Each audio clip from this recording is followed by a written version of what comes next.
Dan saudara, kita lanjutkan perbincangan dengan Firzi Idris, analis sepak bola. Yang tadi kita bahas adalah bagaimana kita mencetak ataupun mengantisipasi bagaimana gol-gol lawan yang lahir dari set piece. Yang sudah kita bahas tadi, ada 3 tayangan video ya Firzi. Ya. Dari Tiongkok, kita kebobolan lawan Tiongkok, Bahrain dan juga Australia. Kalau melihat 3 tayangan tadi, kenapa kira-kira bisa kita kurang bisa mengantisipasi bola-bola mati seperti tadi? Iya, kalau kita lihat lawan Tiongkok ya sebenarnya itu avoidable banget ya. Ketika bola mau di-shepherd keluar, mau diamankan keluar, ternyata kecolongan dan itu berbuah fatal. Begitupun di Australia, organisasi pertahanan kita juga masih sangat tidak maksimal.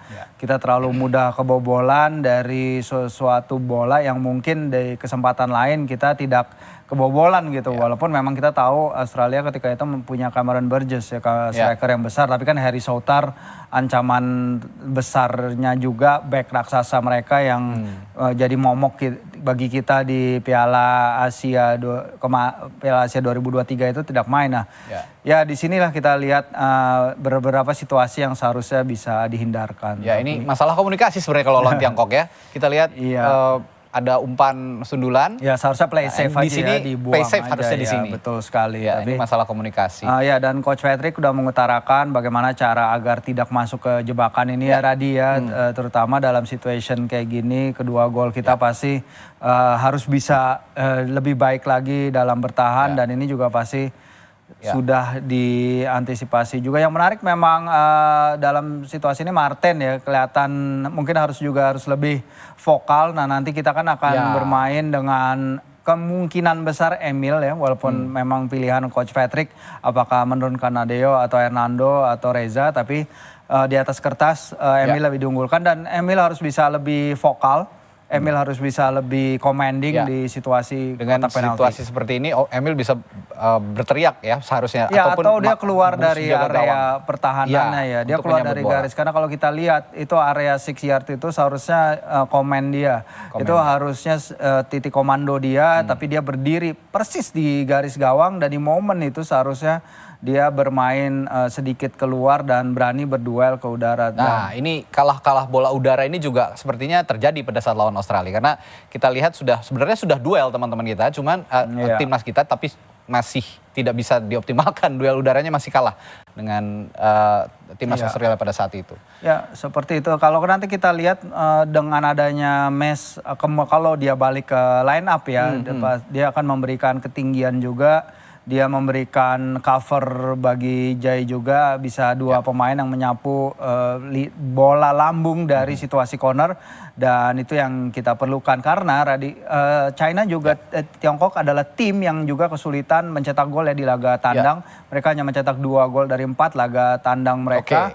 Sehingga set piece pasti akan jadi salah satu senjata mereka. Meski demikian, kita juga pernah mencetak gol melalui set piece ketika melawan Vietnam. Kita akan hadirkan visualnya atau videonya berikut ini. Ya, ini melalui gol debutnya Jai ya. Ya, debutnya Bang Jai. Di sini kita lihat betapa beda kelas seorang back Serie A ya dibandingkan negara Asia Tenggara. Dia bisa mencari posisi, tak terjaga, dan gol ini turut mengantarkan kita ke kemenangan pertama kita di Hanoi dalam 20 tahun ya.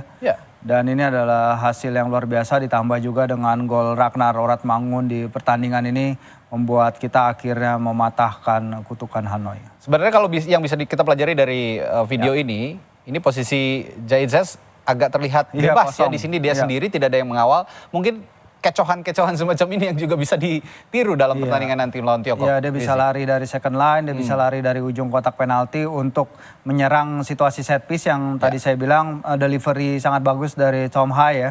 Yang mau dari corner, mau dari sepak pojok, dia sangat bisa diandalkan.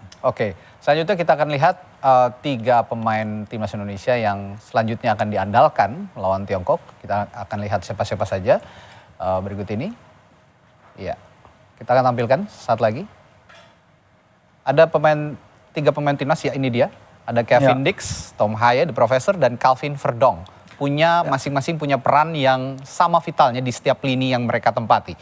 Mulai dari Kevin Dix, kira-kira akan Ya. ditempatkan di posisi yang sama atau akan ada perubahan? Ya langsung aja Kevin itu pasti akan main di sektor back sayap kanan ya, tapi akan jadi ujian juga buat dia karena dia Oke. salah satu pemain yang telat bergabung. Dia tidak ikut TC di Bali karena dia menjalani final Piala Denmark. Ya. Dan dia menang, dia mengawinkan gelar juga ya Liga Denmark dan Piala Denmark, menang 3-0, tapi adaptasi dia harus cepat karena terakhir kali dia main di final Piala Denmark itu venue pertandingan itu suhunya antara 14 sampai 18 derajat Celcius. Oke. Sementara hanya dalam 3 hari dia harus bertanding di SUGBK yang suhunya jauh-jauh lebih panas dari itu. Benar, dan dia harus cepat beradaptasi karena kita nggak ada cover yang dengan absennya Eliano dan Reinders. Kita akan mengandalkan Asnawi dan juga mungkin Jakob Sayuri di sektor sayap kanan ya. Oke, lalu ada The Professor. Kalau orang bilang katanya Tom Haye ini pemain 70 menit, jadi tidak bisa full bermain. Tapi tidak usah khawatir karena sekarang pelapisnya cukup banyak ya, Fiji, untuk Tom Haye. Dengan adanya Joey juga di lini tengah ya melakoni debutnya kemarin lawan Bahrain, menunjukkan value-nya bagi tim. Joey Pelupesi dia bisa menjadi cover yang sangat bagus bagi Tom. Jadi Tom mungkin tugas bertahannya tidak seberat biasanya sehingga dia bisa lebih eksplor menjadi nomor 8 dan memberikan umpan-umpan ciri khasnya yang biasanya berbuah menjadi pre-assist bagi timnas kita, dan kecerdikan dia melihat ruang itu juga penting. Ya, kalau tadi 70 menit untuk TP, sepertinya kalau Kelvin Verdong irreplaceable. Kayaknya mereka dia bermain 90 menit tanpa tergantikan, sangat rajin. Ini masih bisa jadi andalan Coach Patrick ya? Iya, Kelvin Verdong yang kanan kiri ya. menjalani akhir musim luar biasa, bahkan dalam beberapa pertandingan terakhir dia menjadi kaptennya NSI Nijmegen, menunjukkan bagaimana dia punya leadership tinggi juga, dan leadership itu juga kita perlukan di lini belakang dengan kita perlu menjaga clean sheet juga, Radi, dan kita menantikan ya terobosan-terobosannya dari sektor kiri, lari-larinya ke depan, menyokong serangan, dan kita perlu mengkompensasi kehilangan itu tadi ya, Ragnar dan juga Lino, dan bisa jadi itu berasal dari kedua back sayap kita, Kelvin dan Kevin. Oke, kalau begitu ya kita tunggu tanggal 5 meskipun deg-degan, saya yakin Coach Patrick punya formula yang luar biasa untuk memberikan kejutan melawan Tiongkok, dan ini sepertinya partai hidup mati Virgi yang tidak bisa ditawar-tawar lagi. Kita harus menang lawan Tiongkok untuk menjaga asa lolos ke Piala Dunia 2026 di zona Asia terutama. Terima kasih Virgi Idris telah berbincang bersama kami di Sapa Indonesia Malam. Sampai ketemu lagi. Saudara, setelah jeda kami punya informasi lain yang akan kita hadirkan. Di antaranya soal Menteri Agama Nasaruddin Umar yang mengecek persiapan puncak haji di Arafah, Musdalifah dan juga Mina. Salah